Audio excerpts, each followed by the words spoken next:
If you've heard about British Commander Claude Auchinleck, you've probably also heard about his poor strategic reputation. But what really lets Auchinleck down is his absolute commitment to placing military matters above politics, winning him few friends in the British War Cabinet and particularly attracting the ire of Prime Minister Winston Churchill.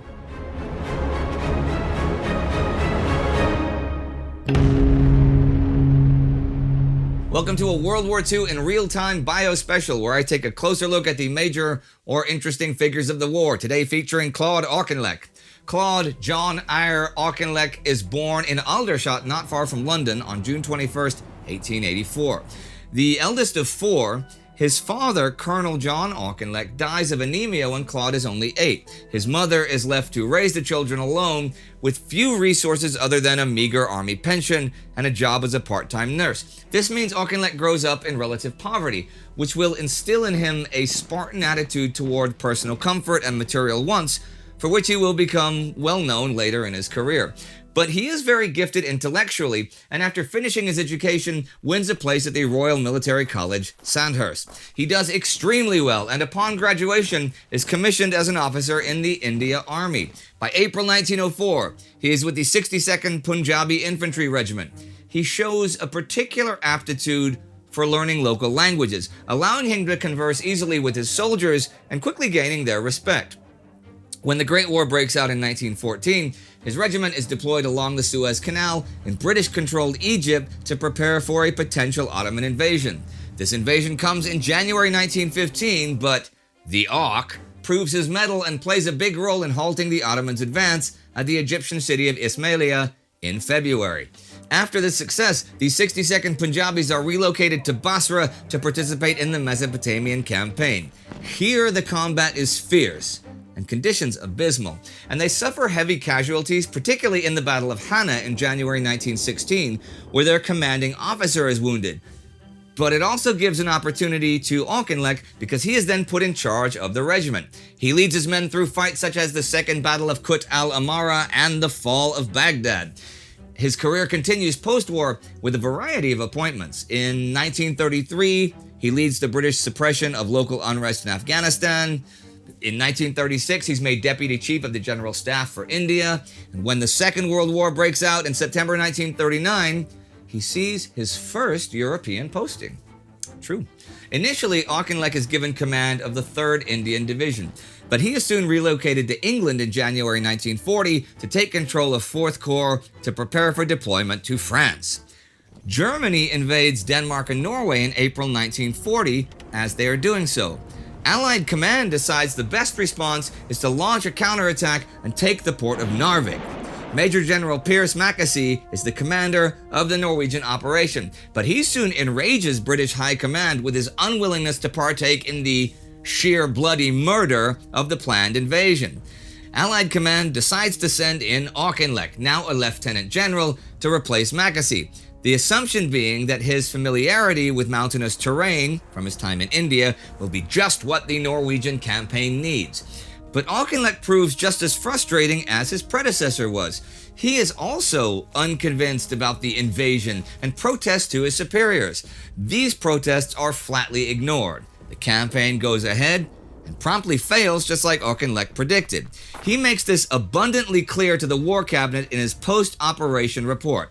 It gains him few friends politically, and some even assume that his time in India has affected his ability to reason. Following the failure of the Norwegian campaign, Auchinleck is ordered to oversee the formation of 5th Corps for the defense of southern England. But in July, he's promoted to General Officer, Commanding-in-Chief of Southern Command. His replacement for 5th Corps is one Lieutenant General Bernard Montgomery. This is actually the beginning of a sort of rivalry between the two men, and Montgomery is openly critical of Auchinleck's character and leadership. Montgomery will actually admit later in life that he exaggerated some of his complaints to gain standing with Prime Minister Winston Churchill. By the end of 1940, the immediate threat of a German invasion of Britain has passed, and attention has shifted to the Middle East, where the Allied oil supplies are located. By January 1941, Auchinleck has been promoted to full general and appointed as Commander-in-Chief of India. The British War Cabinet believe India will become ever more important as the war goes on. They consider that a man like Auchinleck, a veteran of the Indian Army and well liked by the local population, is perfect for the job.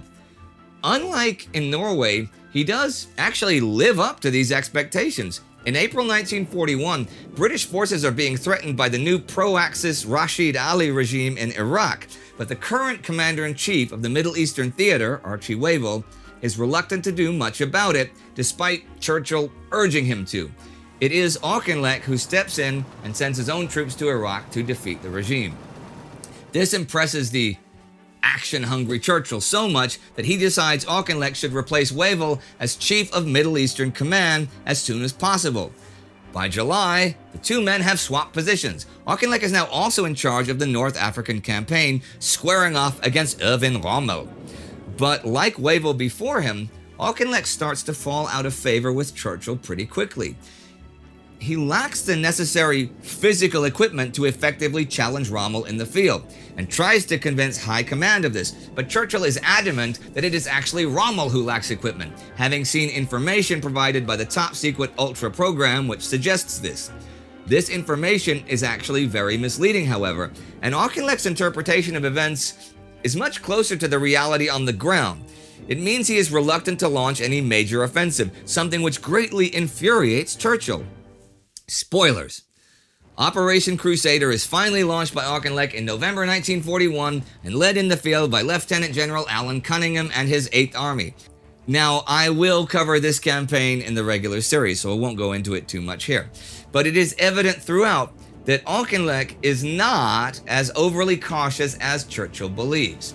The operation is initially a great success, in part due to Auchinleck's insistence of concentrating armor in the 30th Corps. But Allied forces are taking heavy losses in both men and machines, and Rommel soon launches a daring counterattack. Even here, Auchinleck is audacious, telling Cunningham and the entire 8th Army in a statement November 25th, "The determination to beat the enemy of your commanders and troops could not be greater. We will not be distracted, and he will be destroyed. You've got your teeth into him. Hang on and bite deeper and deeper, and hang on until he is finished. Give him no rest. The general situation in North Africa is excellent. There's only one order: attack and pursue." The next day, Auchinleck replaces Cunningham because of the latter's continued insistence on fighting defensively. The offensive mindset seems to work. In mid-December, Rommel is forced to order a retreat back to El Agheila, losing all the gains he made over the last 9 months. So Operation Crusader does end with an Allied victory of sorts, especially as it finally means the siege of Tobruk is lifted and the threat to the Suez Canal lessened. But Rommel then launches a counterattack in January 1942, which forces the Allies back to Gazala, and the fighting ends in stalemate. Auchinleck is blamed for allowing Rommel to do this, and Churchill starts losing confidence in him once again. The Prime Minister wants a big new offensive to prove to the Soviets and the Americans that Britain is a major contender, something Auchinleck insists is not yet feasible. By the time he reluctantly begins planning one, Rommel has already started his, something I'll cover next year in my regular series. By the summer of 1942, Churchill will have lost all confidence in Auchinleck and removed him from his post. He will live out the rest of the war not really doing that much of note. He is soon sent back into his old job as Commander-in-Chief of the Indian Army, where he will mainly be responsible for internal security, military reorganization, and training. His commitment to military matters above politics has made him pretty unpopular with Churchill and the rest of high command. His successor and rival Montgomery will reap the successes of the North Africa campaign, but not necessarily because he is a more skilled military commander. The foundation for his victory had been laid by Claude Auchinleck. Montgomery was, however, much better at the political game. If you would like to learn more about the North African campaign, you can click here to see our crossover with the Chieftain about the tanks of North Africa, and to see more bios, more specials, more. Join us at timeghost.tv or patreon.com. See you next time.